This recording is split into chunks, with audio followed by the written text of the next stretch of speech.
গরম জল করেছো? মামার বাড়ি থেকে মেজদা ফোন করে বলল তাড়াতাড়ি আয়, আমাদের এখানে একজন সেলিব্রিটি এসেছে। তাই আমি আর মা রওনা দিলাম মামার বাড়ির উদ্দেশ্যে।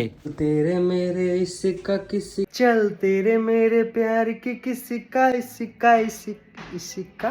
आप मेरे हिसाब से मुंबई नहीं आ सकते हैं। तो मेरे को कहाँ आना है?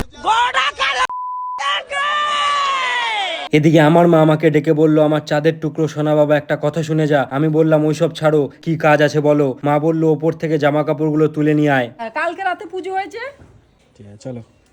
পাম্পে গিয়ে তেল ভরানোর পর কাকাকে যখনই বললাম হিসেবটা খাতায় লিখে রাখো পরে দিচ্ছি, কাকা আমার কপালে ঘুষি মেরে সেখান থেকে তাড়িয়ে দিল। হেলমেটটা ছিল বলে বাঁচোয়া। So please wear helmet always for your safety guys, wear it even if you are not riding also. Video করা গিয়েছে।